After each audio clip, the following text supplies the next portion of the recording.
행복론의 7번째 시간인데 오늘 말씀이 종려주일하고 너무 잘 맞는 거예요. 그래서 말씀을 종려주일로 바꾸려고 하다가 이 말씀 그대로 해도 전혀 손색이 없겠다 이런 마음 가졌고요.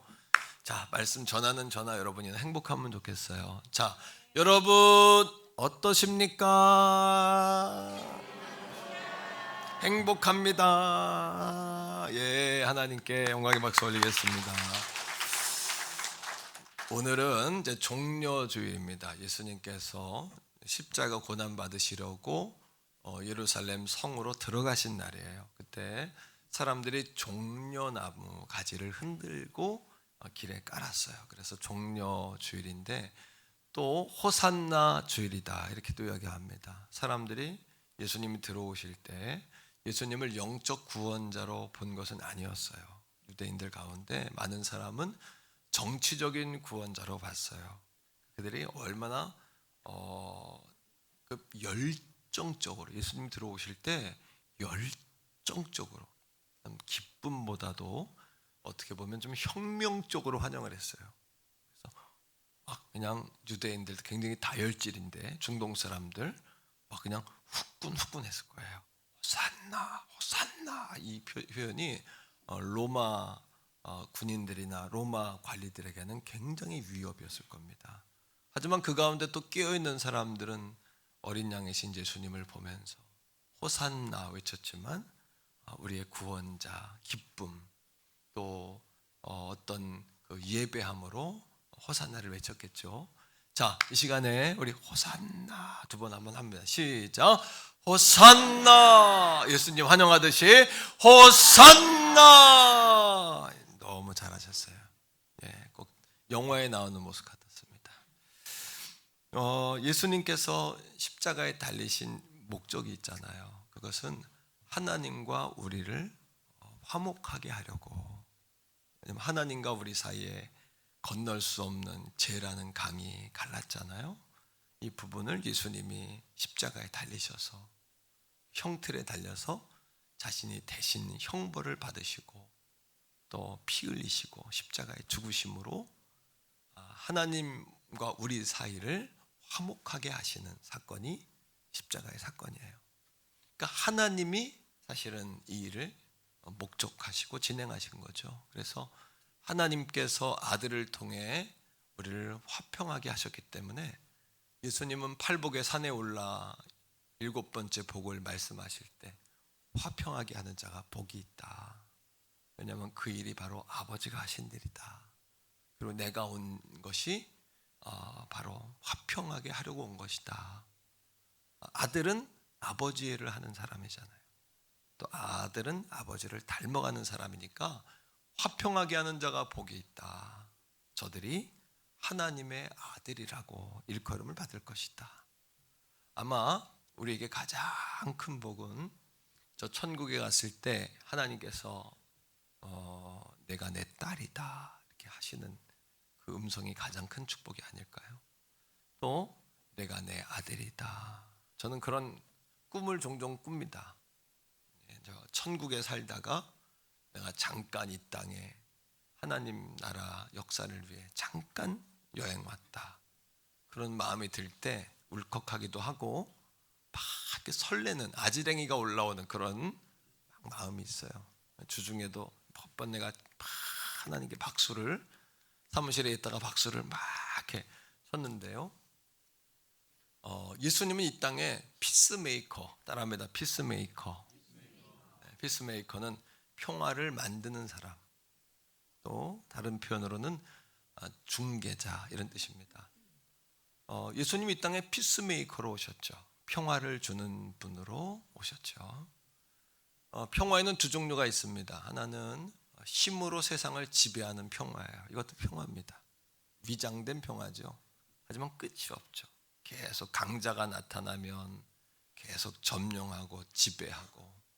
그래서 이것을 라틴어 팍스라고 합니다. 팍스라는 단어에서 평화가 나왔는데 이 힘으로 세상을 지배하지만 이것이 평화인 것 같지만 숨죽이는 것 같지만 이것은 늘 또 다른 여러분 도전과 응전이 그 안에 숨겨 있는 거고 로마 시대의 로마가 전 세계를 팍스 로마나 따라합니다. 팍스 로마나. 그러니까 로마의 평화 시대를 꿈꿨어요. 근데 팍스 로마나라는 것은 힘으로 전 세계를 지배하는 제국의 꿈을 꾼 거예요. 힘 있는 나라가 힘 없는 나라를 밟고 지배하고, 그리고 경제력, 군사력, 정치력을 가지고 그들을 식민지화하는 일제시대가, 일본이 그렇게 우리에게 제국주의를 펼쳤죠. 전 세계의 제국을 꿈꿨던 그런 평화 아닌 평화, 팍스, 이런 평화가 있죠. 성경적인 평화는 반대입니다. 세상의 평화는 지배하는 평화지만 성경의 평화는 내가 희생양이 되는 평화예요. 내가 희생하는 평화. 내가 희생하지 않으면 평화가 있을 수가 없죠. 구약 성경에는 이 평화를 뭐라고 이야기하냐면 샬롬이라고 이야기합니다. 샬롬. 한번 해보세요. 샬롬. 네, 샬롬은 하나님의 평화 이런 의미가 있고, 또 번영하다, 또 보호하다, 또 안전하다 이런 의미가 있습니다. 그 안에. 근데 이 샬롬이라는 단어는 이스라엘 백성들이 하나님께 범죄했을 때 화목의 제사를 드려요. 희생양을 하나님께 드리고 희생양을 통하여 우리가 얻을 수 있는 평화를 샬롬이라고 하죠. 바로 그 예수 그리스도가 이 땅에 종려주일에 오신 이유가 바로 우리의 희생의 제물로, 화목의 제물로 이 땅에 오신 겁니다. 두 번째는 신약 성경에는 따라합니다. 에이레네라는 단어의 뜻은 이렇게 나누어져 있는 두 개를 하나로 합치다 이런 뜻이에요. 그래서 화목하게 하다, 합치다, 묶는다 이런 뜻입니다. 그러니까 진정한 평화는, 구약의 평화는 희생양의 평화지만 신약적 평화의 개념은 하나가 되는 평화예요. 하나님과 우리가 하나가 될 때에 진정한 평화가 있다. 예수님 부활하시고 제자들을 찾아가세요. 요한복음 20장에 3번 말씀하십니다. 문을 꽁꽁 걸어 닫고 있었는데 예수님은 몸으로 완전히 부활하셨지만 그런 시간과 공간에 제한받는 분이 아니죠. 그들의 숨어있는 집으로 들어가서 그들에게 처음 하신 말씀이 무엇이냐 하면 평안할지어다 하셨어요. 오늘 이 아침에 사랑하는 성도들이여 평안할지어다. 에이레네, 하나님과 화목할지어다. 하나님과 하나가 될지어다. 이런 의미입니다. 제자들에게 손과 옆구리를 보여주셨어요. 만져봐라. 내가 육으로 내가 다시 부활했다. 완전한 부활이다. 죽음을 이기고 완전한 육으로 부활했다. 이렇게 주님 말씀하시면서 두 번째 말씀하셨어요. 뭐라고 하셨냐 하면 평안할지어다. 너희가 나를 만져보고 평안할지어다. 눈으로 확인하고 평안할지어다. 그러나 그 자리에 도마가 없었죠. 도마가 없었는데 제가 인도의 세도할례 교회 봉헌식에 갔을 때 보니까 인도에 성도들 몇 분 갔는데 도마 기념관이 있더라고요. 도마가 인도까지가 순교했는데 그의 손가락에 잘라져 있는 손가락이 거기 보관되어 있는데 지금이야 뭐 흔적도 별로 없죠. 하지만 도마 기념관이 있습니다. 인도에 가면 여러분 도마에게 나타나신 예수님께서 뭐라고 하시냐면 내가 평안하냐 하시는 거예요. 지금 내가 하나님과 함께하고 있느냐, 내가 지금 하나님을 바라보고 있느냐, 초점을 잃은 건 아니냐, 평안하냐, 이렇게 에이레네 이렇게 말씀하시는 겁니다. 자, 여러분 자신에게 한번 물어봅시다. 평안할지어다. 여러분 자신에게요. 예수님은 이렇게 피스메이커로 이 땅에 오셨어요. 화평케 하는 자로, 희생양, 희생의 제물로 자신의 피로 말미암아 화평을 이루사 이렇게 이야기합니다. 이게 고난 주간의 의미요, 또 부활 주일의 승리의 이유가 되죠. 이 피 말입니다. 여러분 로마서 3장 23절에 모든 사람이 죄를 범하였으며 하나님의 영광에 이를 수 없습니다. 영광이 떠나버리면 우리는 정말 짐승만도 못한, 미물만도 못한 인생을 살게 되는 것이죠. 그러나 로마서 3장 24절에 이런 말씀이 있어요. 그리스도 예수 안에 있는 성령으로 말미암아. 성령은 예수님이 십자가에 대신 우리의 죄값을 치르기 위해 죽으셨다는 이야기죠. 성령으로 말미암아 하나님의 은혜로 인하여, 보다만 이것이 하나님의 은혜라는 겁니다. 하나님의 은혜로 인하여 값없이, 우리가 아무 자격이 없지만 조건도 없지만 값없이 의롭다 하심을 얻었느니라, 이렇게 이야기하지 않습니까? 하나님의 예수님의 십자가의 속량으로 우리가 죄 씻음을 받고 원죄를 통해 오염되어 있는 우리 인생에 다시 뭐예요? 소독제와 같은 어떤 다 이렇게 상한 물에다가 약을 투입하면 이 물이 맑아지듯이 예수님이 희망이 없는 꾸정물과 같은 우리에게 십자가의 피를 뚝 떨겨주신 거죠. 그래서 그 의를 우리에게, 의가 없는 우리에게 의를 넣어주신 거예요. 그럼 하나님의 영광이 임합니다. 그러면 자녀됨이 회복돼요. 하나님의 자녀됨. 그 다음에 자녀된 권세를 얻게 됩니다. 우리가. 할렐루야. 골로새 1장 20절 한번 읽어볼까요? 자, 골로새 1장 20절 시작. 그의 십자가의 피로 하나님과 우리가 평안해졌어요. 그 다음에 만물 곧 땅에 있는 것들이나 하늘에 있는 것들이 그로 말미암아 자기와 화목하게 되기를 기뻐하십니다. 많은 사람들이 예수 그리스도를 통해서, 죄 없는 사람이 어디 있습니까? 그죠? 연세 드신 분들은 예수 믿으라면 내가 죄가 많아서 못 믿겠다 그러고, 어린 아이들도 여러분 얼마나 피곤한 인생들을 살아갑니까? 그러나 오직 예수 그리스도의 십자가의 죽으심은, 이 고난의 의미는 우리 힘으로 이룰 수 없는 구원을 예수님이 대신 이루어 주셨다는 은혜인 것이죠. 이 땅에 예수님은 자신을 희생제물로 삼아서 하나님과 우리를 화목하게 하신 피스메이커이십니다. 피스메이커. 예일 대학의 여러분 월터 스톨프라는 교수가 이 회복, 샬롬을 4가지의 회복이다. 샬롬, 예수 그리스도를 통한 샬롬이 임하면 4가지가 회복된다, 이렇게 이야기했어요. 4가지의 회복. 첫째는 뭐냐 하면 따라합니다. 하나님과의 회복. 이건 제사함이요 자녀됨의 회복이에요. 두 번째는 따라합니다. 사람과의 회복.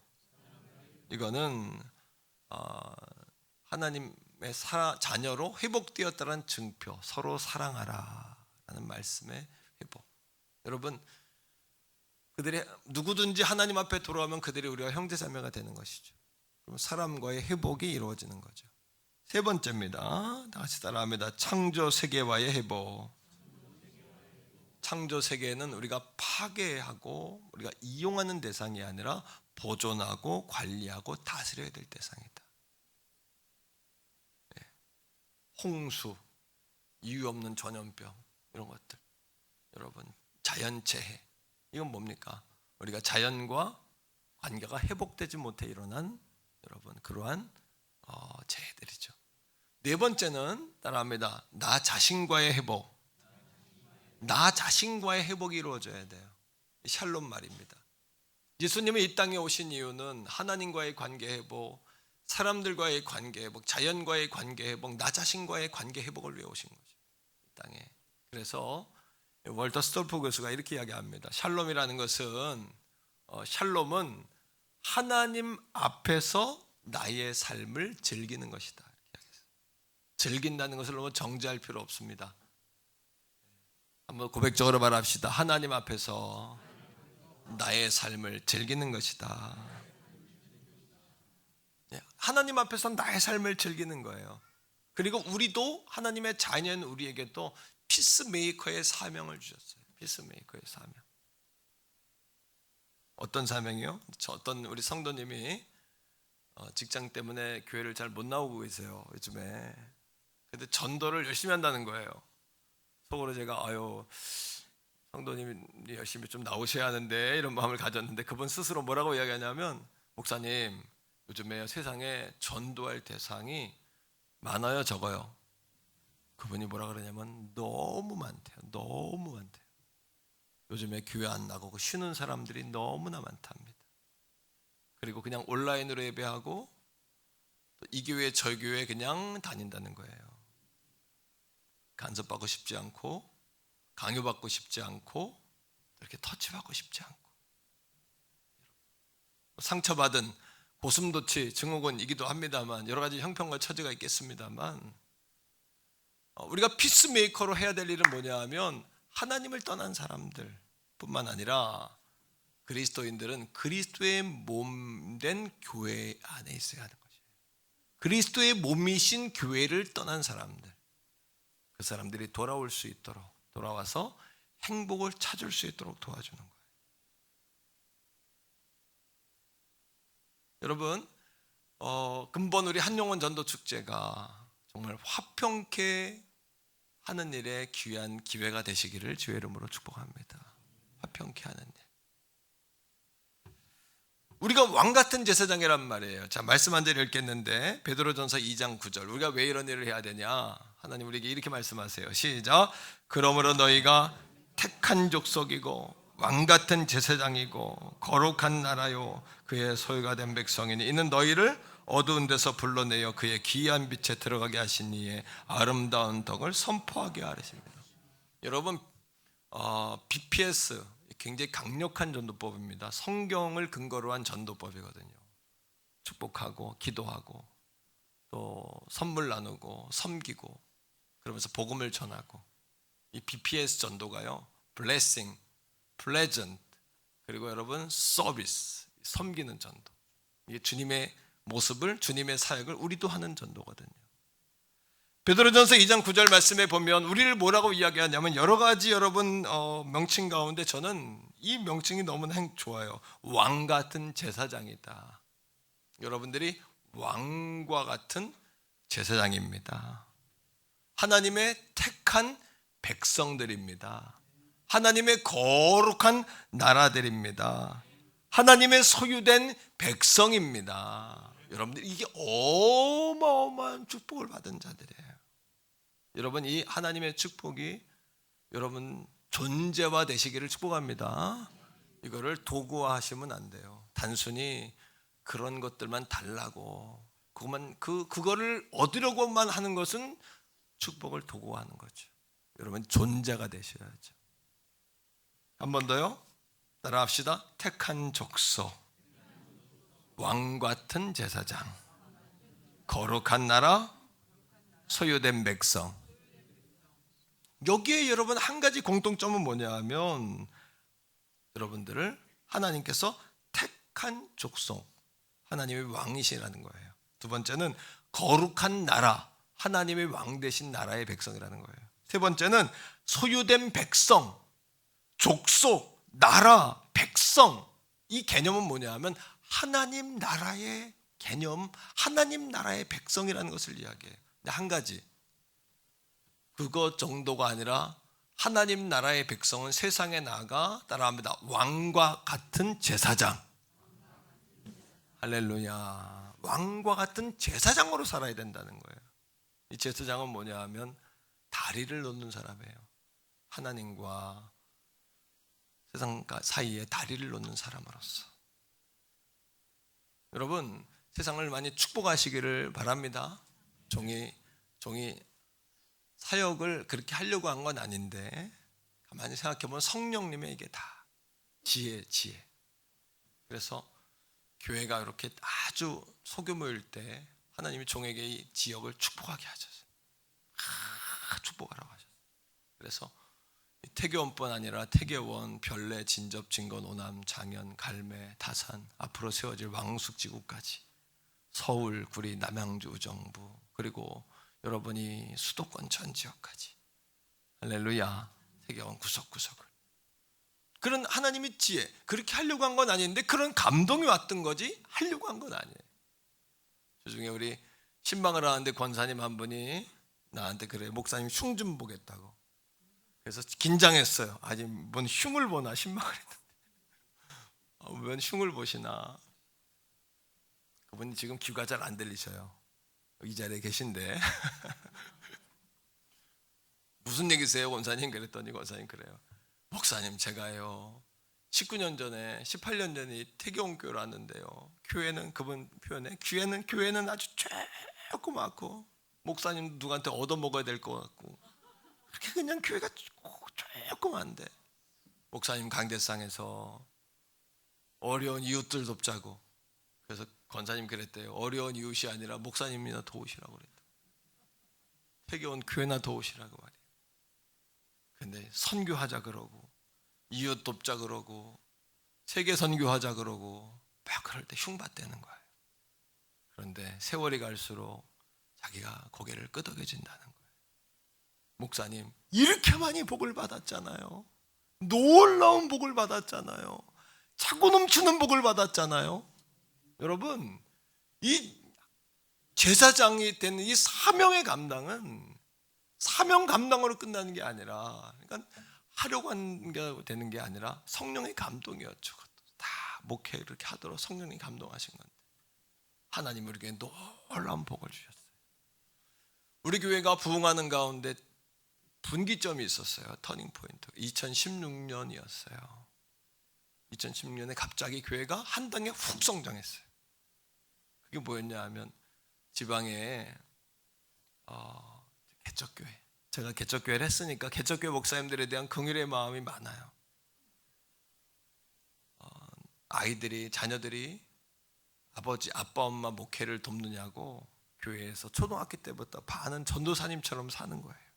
드럼 쳐라, 피아노 쳐라, 기타 쳐라, 방송해라, 프린트해라, 청소해라. 그래서 아이들이 대학생이 되면 자기 교회를 떠난대. 그래서 대학을 일부러 멀리 간대, 애들이. 그러면서 엄마 아빠한테 그러는데, 엄마 나 딴 교회 가면 안 되냐고.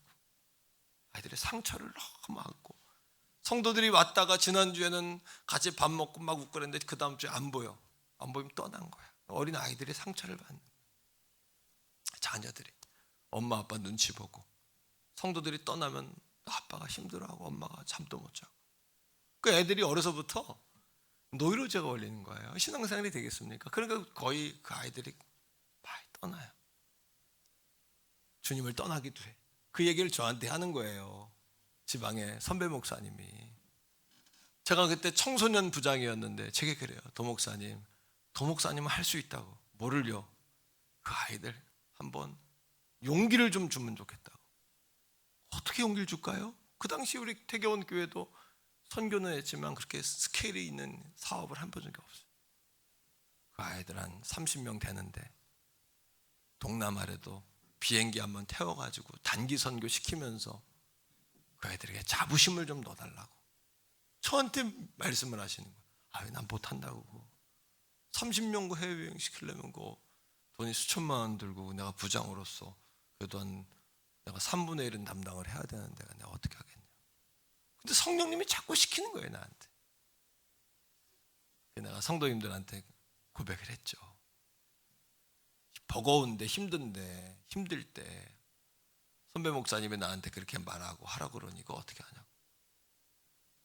근데 놀랍게 3분의 1 정도의 재정이 채워졌어요. 아멘 좀 한번 하십시오.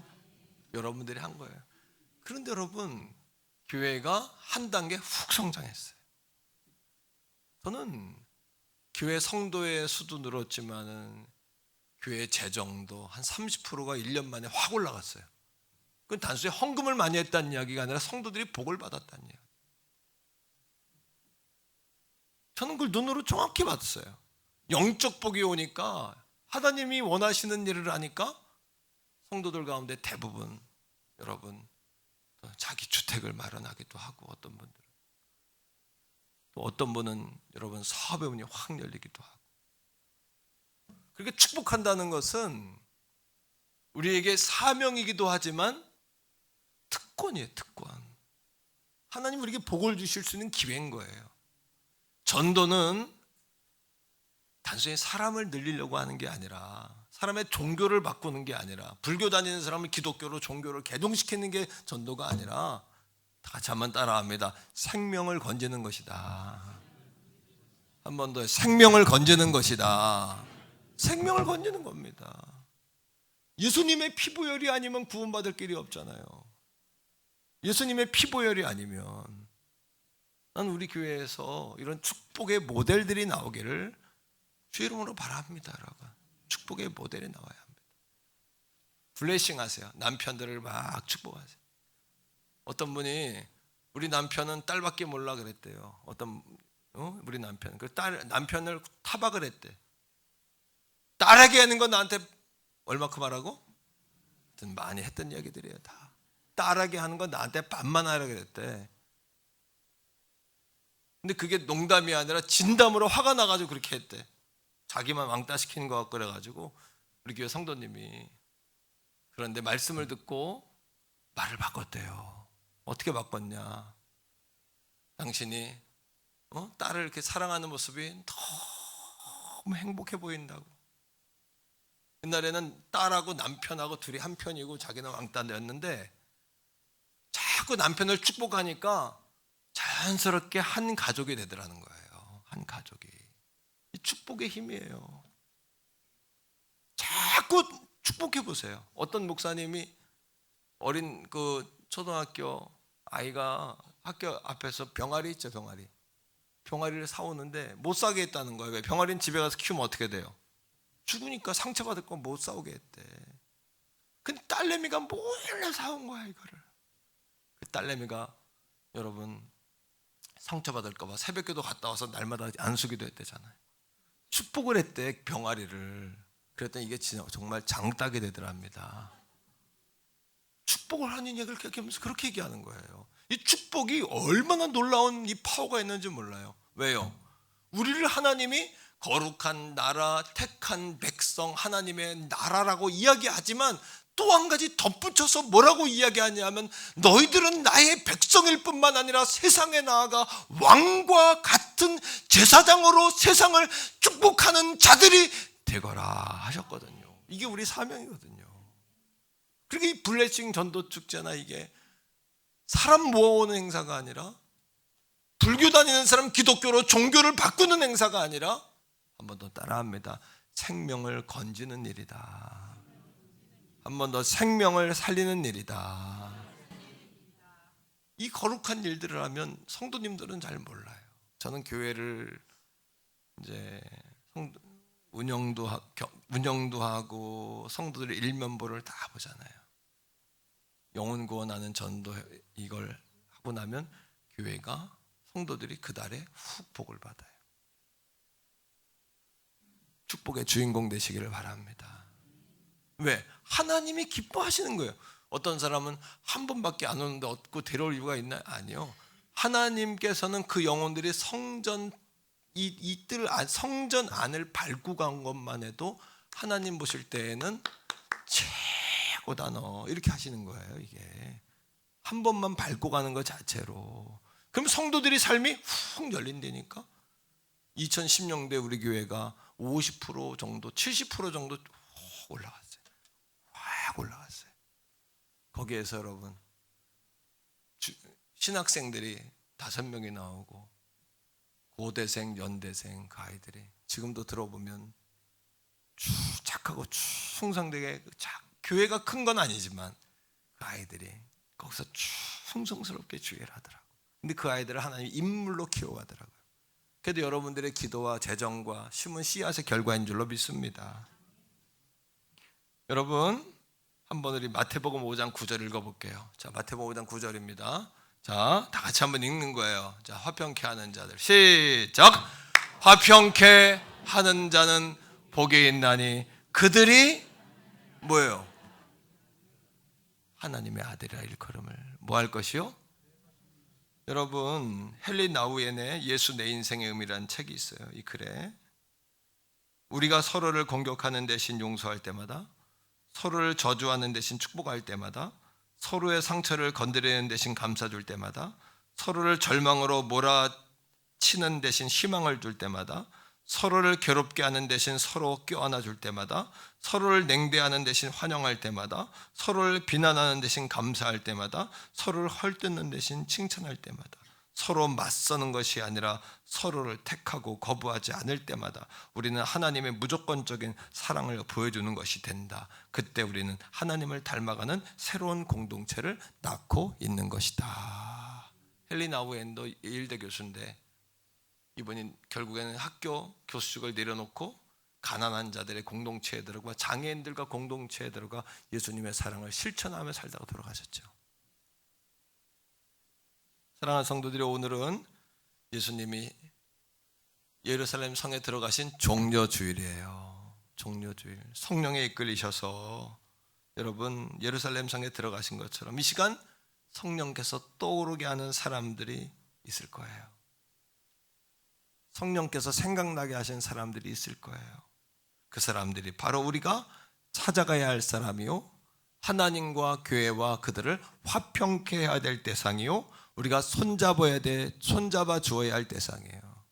우리가 성령께 순종해야, 우리가 갈망하는 것에 관하여 성령께서도 대답해 주시는 거예요. 우리가 성령께 순종해야 성령도 우리에게 응답해 주시는 거예요. 우리는 성령께 순종하지 않는데 성령께 응답해 달라고 원한다면 성령님이 응답하지 않으시죠. 부활의 결론은 승리입니다. 예수님 십자가에 죽으실 때 다 이루었다 하셨어요. 하나님의 화평케 하심을 완성하셨다는 뜻이죠. 영어로 finish 했어요. finish. 끝났다는 얘기예요. 다 이루었다. 헬라어로 테텔레스타이예요. 다 지불했다. 우리 죄값을 다 지불했다. 때로는 마귀가 누구도 너를 돕지 않아 라고 말할 때가 있어요. 우리에게. 그러면 우리 안에 절망이 들어와요. 희망이 없어. 절망이야. 싫어. 힘들어. 그만두고 싶어. 이럴 때가 막 와요. 지루해. 이런 마음이 올 때가 있어요. 그러면 잠이 오지 않아요. 그리고 뭐 하고 싶어요? 불안에 견딜 수가 없고 도망가고 싶죠. 포기하고 싶죠. 그러나 따라합니다. 우리 가정에 내가 해내지 않으면 아무도 못한다. 이 마음을 가지고 뚫어내셔야 돼요. 우리가 왜 힘드냐? 여러분 가정의 개척자들이기 때문에 힘든 거예요. 때로는 뚫어내셔야 돼. 해내셔야 돼요. 여러분이 안 하면 아무도 안 해요. 여러분 이렇게 마귀가 공격하기 시작하면 견딜 수가 없죠. 그때 하나님 우리에게 말씀하시죠. 뭐라고? 포기하지 말라고. 그리고 뭐라고요? 두려워하지 말라고. 뭐라고요? 내가 너와 함께 한다고. 할렐루야. 이거 생각해 보세요. 우리가 고통스러워하는 것과 예수님의 고통이 같을까요? 다를까요? 달라요. 우리가 고통스러워하는 것은 뭐냐 하면 할 감당이 안 돼서 고통스러워하는 거고요. 예수님이 고통스러워하는 것은 뭐냐 하면 우리가 믿음을 포기하고 제 길로 가는 것을 안타까워하며 고통스러워 하시는 거예요. 기억하십시오. 우리가 부족하지 예수님에겐 모자람이 없습니다. 우리가 할 수 없는 것이지 하나님이 못하시는 것이 아니란 말이에요. 부활은 승리의 스토리예요. 부활은 승리의 날이란 말이에요. 예수님이 힘이 없어 십자가에 죽은 게 아니라 승리를 위하여 십자가에 죽으신 거예요. 테텔레스타이 하기 위해서, 피니시 하기 위해서. 이 고난의 능력과 부활의 승리를 통해 어떤 일이 벌어졌습니까? 마귀 권세가 무효가 됐죠. 그리고요, 죄의 권세도 다 무효가 됐어요. 사망의 권세도 무효가 됐습니다. 뭐가 무효가 됐어요? 질병 권세도 무효입니다. 여러분, 이 땅에서 아플 수 있지만 영원한 천국에 가면 영원히 삽니다. 가난 권세 무효입니다. 저주 권세 무효입니다. 사탄의 권세 무효입니다. 아멘. 그리고 여러분, 모든 죄의 권세로부터 무효가 되고 예수님 부활로 죽고 부활하심으로 우리가 승리를 얻게 된 거예요. 이 시간에 같이 한번 기도하겠는데, 주여 한번 부르고 이 시간 귀한 말씀 붙잡고 약한 나로 강하게 하소서, 가난한 날 부하게 하소서. 주여 한번 부르고 기도하겠습니다. 주여.